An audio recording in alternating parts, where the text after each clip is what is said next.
दीन का गद्दार यूएई, जिस दौर में सारी दुनिया और गैर मुस्लिम देश भी इजराइल से किनारे हट रहे हैं, वहीं इतिहास की सबसे बड़ी डील की है इजराइल से यूएई ने। इस ग्राफिक्स पर दिए गए डेटा को समझिए। दोस्तों, इजराइल की कंपनी है हथियार बेचने वाली इल्बित, उससे 2.3 बिलियन की डील की है इजराइल से। किसने? यूएई ने। 2.3 बिलियन डॉलर के हथियार इजराइल से ले रहा है यूएई। इतनी बड़ी डील इजराइल से किसी ने नहीं की है जितनी बड़ी हथियारों की डील इजराइल से यूएई ने की है। हथियारों की क्या ही जरूरत पड़ रही है जब यूएई किसी से जंग नहीं लड़ता। अजी, दूसरे देशों पर कब्जा करने के लिए, हमला करवाने के लिए यूएई हथियार देता है। यमन में कुछ दिन पहले जो घुसपैठ की गई है, लड़ाकों ने जो किया है और वहां कब्जे किए हैं, वो किसके इशारे पर हुए हैं? यूएई। उधर सूडान के अंदर जो नरसंहार मचाया है, उस सूडान के अंदर आतंकवाद के जो नमूने हैं, जो वहां दीन के नाम पर सूडान फोर्स पर हमला कर रहे हैं, सूडानी लोगों पर हमला कर रहे हैं, वो रैपिड सपोर्ट फोर्स आरएसएफ को सपोर्ट करने वाला कौन है? उनको हथियार देने वाला कौन है? यही यूएई। दीन का गद्दार है यूएई। उधर ब्रिटेन ने एक डॉक्टर को गिरफ्तार कर लिया है जो फिलिस्तीन के लिए आवाज उठा रहा था, प्रदर्शन कर रहा था।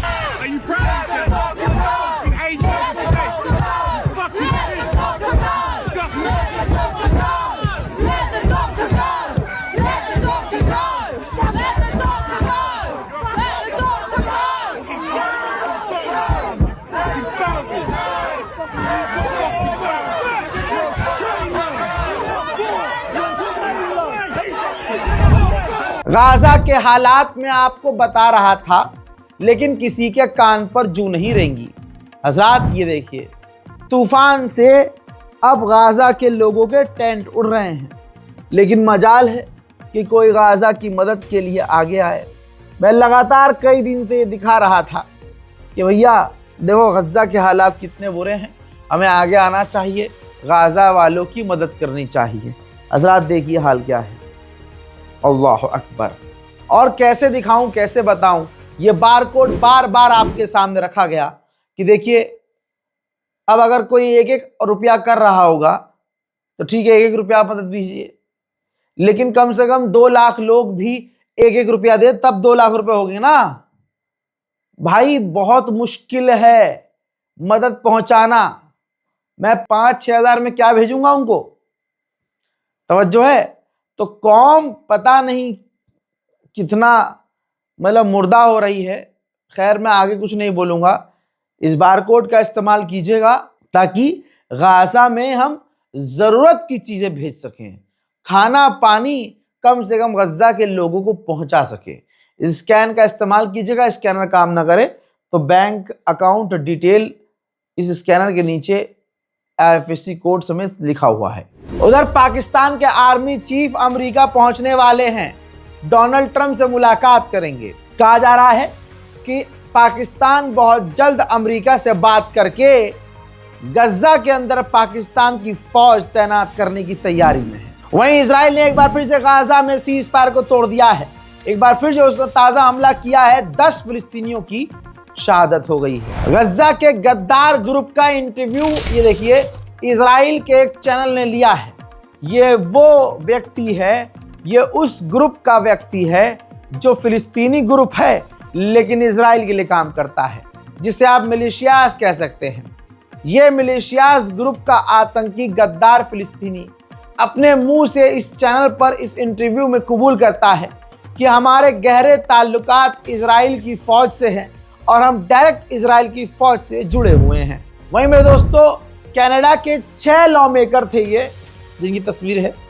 ये फिलिस्तीन के वेस्ट बैंक में जाना चाह रहे थे।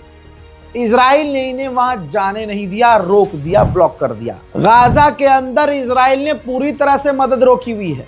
तभी मैंने आपसे कहा है कि मदद भेजिए। आइए हम मिलकर मदद भेजते हैं, लेकिन हम तो मुर्दा हैं।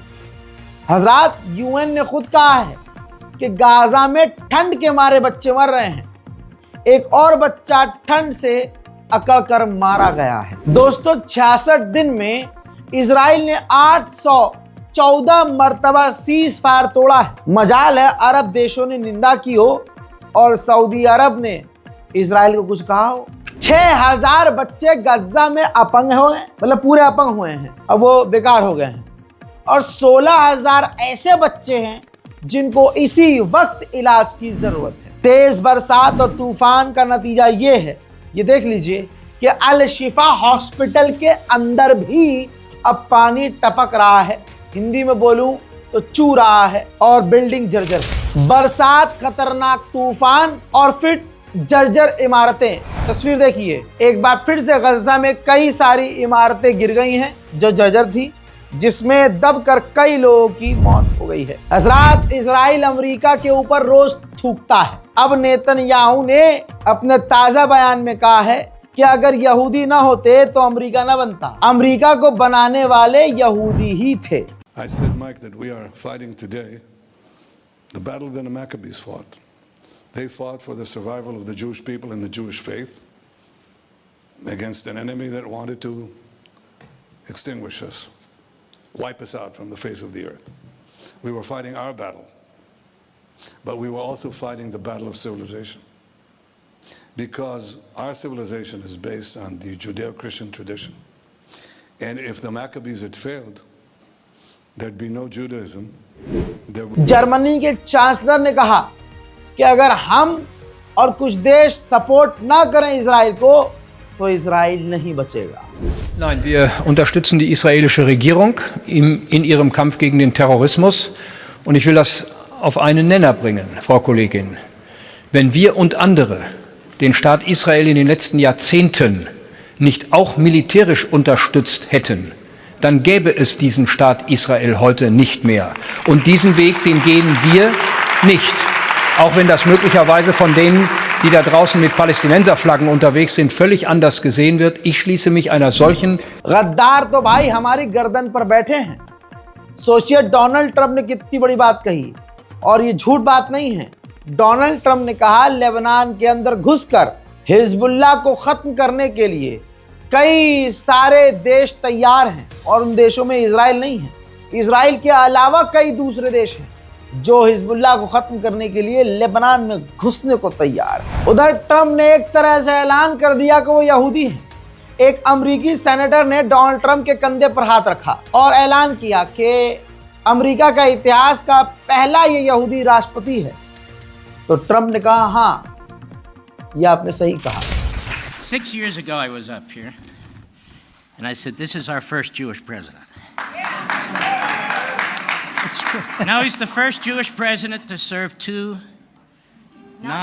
not consecutive presidencies. We thank you for everything. यहूदियों का एक प्रोग्राम अमेरिका में रखा गया। अब देखिए, ये औरत अमेरिकी ऑफिशियल है। जहां ये खड़ी है उसके आगे आप देख रहे हैं यहूदी साइन बना हुआ है। अब अमेरिकी ऑफिशियल धमकी ये दे रहे हैं स्टूडेंट्स को कि तुम्हें दिन के उजाले में हम गायब कर देंगे, तुम्हारा पीछा करेंगे, ढूंढेंगे। अगर इजराइल के खिलाफ तुमने कदम उठाए तो तुम्हारा पता भी नहीं चलेगा कि तुम गए कहाँ। उधर एक और अमेरिकी सेनेटर ने कहा है, ये जो बुढ़ा है इसने कहा कि अगर तुम सोचते हो कि अमेरिका इजराइल की मदद नहीं करेगा या नहीं कर सकता तो तुम सब पागल हो। हजरात, ये ऐलान किया जा रहा है अमेरिका के ऑफिशियल्स के द्वारा कि इजराइल चाहे कुछ भी करे, अमेरिका उसका साथ देता था, देता है और देता रहेगा। आइए अब मैं आपको वेस्ट बैंक फिलिस्तीन के इलाके में ले चलूं। वेस्ट बैंक में लगातार बिल्डोजर चल रहे हैं, फिलिस्तीनियों के आशियाने उजड़ रहे हैं।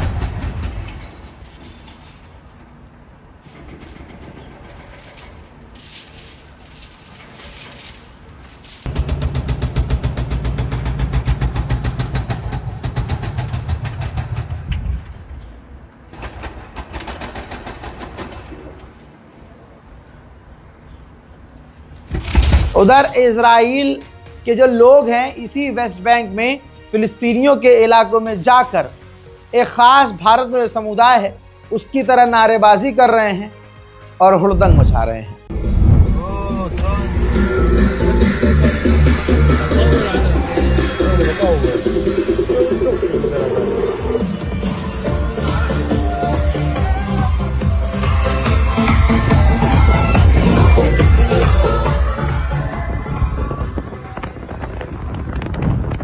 वहीं बैतुल मुकद्दस में भी मुसलमान तो नहीं जा पा रहा, लेकिन हजारों की तादाद में रोज यहूदी बैतुल मुकद्दस जा रहे हैं। जहां तुर्की पूरी तैयारी में है कि गजा में हम अपनी फौज भेजेंगे। ये देखिए, इजराइल के ऑफिशियल ने ऑन रिकॉर्ड इजराइल के ही चैनल पर कह दिया है कि हम तुर्की की फौज कभी भी गजा में बर्दाश्त नहीं करेंगे। उधर दोस्तों, जो अर्दोगान है, रजब तैयब अर्दोगान, तुर्की के राष्ट्रपति, उन्होंने कहा है 2 लाख टन गाजा में इजराइल बम गिरा चुका है। अभी भी वो सीज फायर का उल्लंघन कर रहा है और हालात बिगाड़ रहा है। Soykırımdan önce Gazze'nin nüfusu 2,3 milyon civarındaydı. İşte böyle bir yerleşim alanına 200 bin tondan fazla bomba atıldı. Hiroşima'ya atılandan 14 kat daha fazla bombayla Gazze'yi yerle... तुर्की अब आंखों में इजराइल के चुभ रहा है। तो एक इजराइल के चैनल पर पत्रकार बता रहे हैं, हमारे एयरफोर्स के कमांडर साइप्रस और ग्रीस गए थे वहां के अधिकारियों से मिलने के लिए। दोस्तों, साइप्रस और ग्रीस तुर्की के दुश्मन हैं। ऐसे में जब तुर्की चुभ रहा है इजराइल की आंखों में, तो इजराइल की एयरफोर्स के कमांडर साइप्रस और ग्रीस जाकर वहां के ऑफिशियल से मुलाकात करके आए हैं। सोचिए, ग्रीस ने, इस मुलाकात के बाद ग्रीस ने तुर्की के खिलाफ इजरायली मिसाइल तैनात कर दी है। अभी कुछ ही वक्त पहले ग्रीस ने ये मिसाइल इजराइल से खरीदी। वहीं अमेरिका में एक मुस्लिम पत्रकार को अमेरिका के ऑफिशियल्स के द्वारा गिरफ्तार किया गया है क्योंकि वो फिलिस्तीन का समर्थन कर रहा था। वहीं अमेरिका के अंदर एक न्यूक्लियर साइंटिस्ट को गोली मार के कत्ल कर दिया गया है। शक ईरान की तरफ है, लेकिन अभी किसी ने नाम नहीं लिया है। उधर यूरोविजन में एक और देश कूदा है इजराइल का बायकॉट करने के लिए, जिसका नाम है स्लोवेनिया। स्लोवेनिया ने कहा कि हम उस देश के साथ स्टेज शेयर नहीं कर सकते जिसने 20,000 से ज्यादा बच्चों का नरसंहार किया हो। उधर सबसे बड़ी खबर आपको बताना चाहूंगा, इसी रिपोर्ट के अंदर डोनाल्ड ट्रंप ने फिलिस्तीन के तमाम ऑफिशियल्स पर ट्रैवल बैन लगा दिया है। अब फिलिस्तीन का कोई ऑफिशियल अमेरिका नहीं जा सकता। मेरे दोस्तों, मजेदार बात यह है कि सिर्फ इसमें फिलिस्तीन नहीं है, सीरिया का कोई भी ऑफिशियल भी, सीरिया का भी, वो भी नहीं आ सकता अमेरिका। यानी अमेरिका ने फिलिस्तीन और सीरिया के लोगों पर ट्रैवल बैन लगा दिया है। इजिप्ट तड़प रहा था कि नेतन्याहू आगे से बात करे और हमसे डील करे, और नेतन्याहू बात नहीं कर रहा था। तो अमेरिका ने इजिप्ट से कहा प्लीज बात करो। इजिप्ट ने कहा हम बात कर लेंगे, पहले हमसे गैस डील करे, हमसे गैस खरीदे इजराइल और हमारे साथ बिजनेस करे। ये है इजिप्ट की औकात। जिसके बाद नेतन्याहू को ट्रंप का मैसेज मिला, जिसके बाद ये रही वीडियो। ऐलान कर दिया है नेतन्याहू ने इजिप्ट से इतिहास की सबसे बड़ी गैस डील का, यानी सबसे ज़्यादा गैस की डील इजराइल ने अपने पड़ोसी इजिप्ट के साथ कर ली है। इससे साफ साबित होता है कि इजिप्ट को फिलिस्तीन से कोई मतलब नहीं है, उसको सिर्फ अपने बिजनेस, ट्रेड और पैसे से मतलब है। अब तक इजराइल के 61 फौजी अपने आप को कत्ल कर चुके हैं। 48 घंटे अभी नहीं हुए हैं, एक और इजराइल के फौजी ने डिप्रेशन का जो शिकार था, अल्लाह को प्यारा हो गया है, खुद को उसने खत्म कर दिया है। उधर में दोस्तों हमास का बड़ा बयान आया है। हमास के लीडर ने कहा है कि हम गाजा के अंदर इजराइल का कंट्रोल बर्दाश्त नहीं करेंगे और विदेशी कंट्रोल भी बर्दाश्त नहीं करेंगे। इजराइल सीरियसली बहुत बुरी तरह से सीज फायर तोड़ रहा है और सीज फायर का उल्लंघन करके गजा पर हमले कर रहा है। तो इसको हम सीज फायर कैसे कहें। उधर इजराइल रोज की तरह लेबनान पर हमला कर रहा है। लेबनान पर जो हमला इजराइल ने किया उसमें एक व्यक्ति की मौत हुई और 12 घायल है।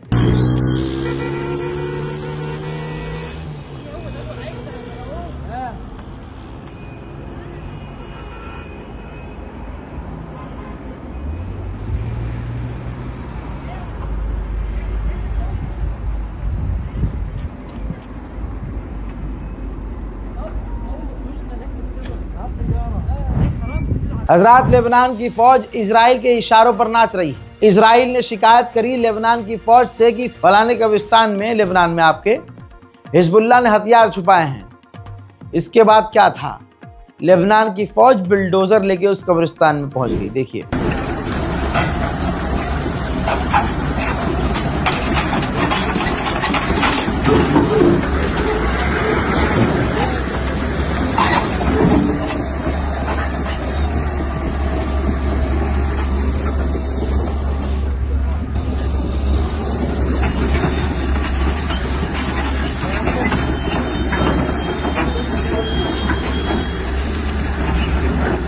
लेबनान का राष्ट्रपति अमेरिका को खुश करने की लगातार कोशिश कर रहा है।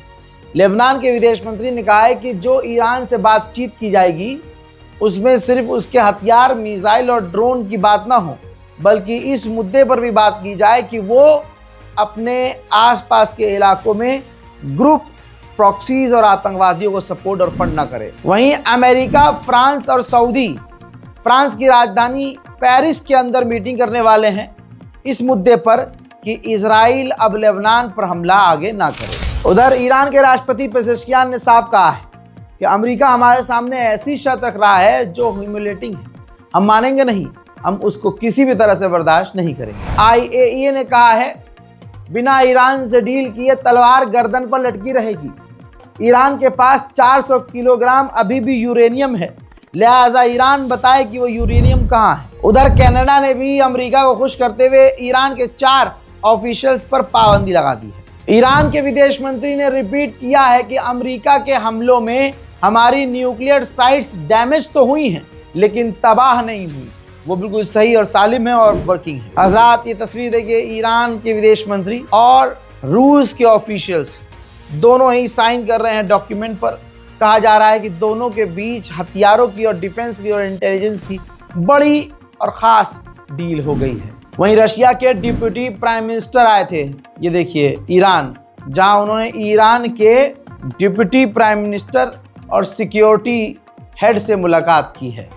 उधर रशियन विदेश मंत्री सर्गेई लावरोव ने कहा कि IAEA जिस तरह से शांत है ईरान पर हमले को लेकर, यानी कोई बयान ईरान पर हमले को लेकर IAEA जो नहीं दे रहा है, ये IAEA की चुप्पी बहुत कुछ बता रही है कि IAEA कितना बड़ा दोगला है। हजरात, ईरान में एक लंबे समय के बाद सूखे में जहां बारिश की ज़रूरत थी बारिश हुई है, लेकिन ईरान के ऐसे इलाके हैं रेतीले जहां रेत लाल रंग की है, तो जब वहां बारिश हुई है तो ऐसा लग रहा है कि खून का सैलाब है। सोशल मीडिया पर लोग अलग अलग बातें लिखकर शेयर कर रहे हैं, ईरान को बदनाम करने के लिए इस वीडियो का इस्तेमाल कर रहे हैं। बताना चाहूँगा, ये लाल रेत है और जब आसमान से पानी टपका है तो ये समुद्र खून जैसा दिख रहा है। हजरात, बहुत बड़ा खुलासा हुआ है रिपोर्ट से। जो डोनाल्ड ट्रंप ईरान से डील की बातचीत कर रहा था पहले हमले से पहले, ये सब कुछ ट्रैप था। ईरान से अमेरिका को डील करनी नहीं थी।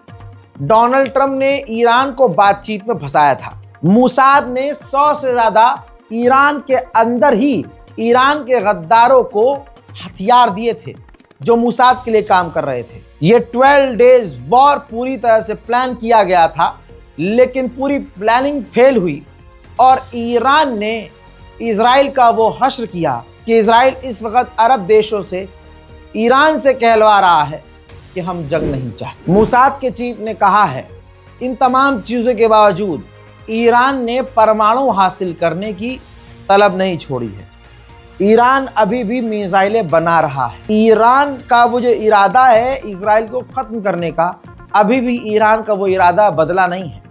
हमें ईरान को रोकने के लिए पहले से ही कुछ ना कुछ करना होगा। उधर मेरे दोस्तों, मैं वीडियो ब्लर कर रहा हूँ, बहुत सेंसर कर रहा हूँ। ईरान में आतंकवादी हमले में 3 ईरान के ऑफिशियल्स मारे गए हैं। ऑस्ट्रेलिया के अंदर जो आतंकी हमला हुआ, अब वहाँ की मेंबर ऑफ पार्लियामेंट कह रही है, जिस जगह ये अटैक हुआ था वहीं प्रदर्शन हो रहा था, तो उस महिला ने कहा है, जो ऑस्ट्रेलिया की मेंबर ऑफ पार्लियामेंट है, कि अगर कोई भी यहाँ प्रदर्शन करेगा और आयतुल्लाह खामनाई की फ़ोटो हाथ में लेगा, हम उसे डिपोर्ट कर देंगे। ईरान के हैकरों से इजराइल की फट के 4 है, आप सोच नहीं सकते। जो नफ्ताली बेनेट है, जो इजराइल का पूर्व प्रधानमंत्री है। हजरात, ईरानी हैकर ने उनके फोन को ही हैक कर लिया और सारा डेटा, तो आप समझ सकते हैं ईरान कच्चा खिलाड़ी अब नहीं रहा है। हजरात, ईरान ने ऐलान किया है कि 12 डेज वॉर में एक स्वीडिश नागरिक हमारी जासूसी कर रहा था, जिसे हमने अब गिरफ्तार कर लिया है। जहां ईरान में अभी कुछ हफ्ते पहले तक सूखा था, डैम सूख गए थे, ईरान की आवाम टेंशन में थी, राष्ट्रपति संसद में बात कर रहे थे कि हमारा डैम सूख गया है। भैया, अल्लाह की बारिश, अल्लाह की रहमत ऐसी आई कि अब ईरान डूब रहा है।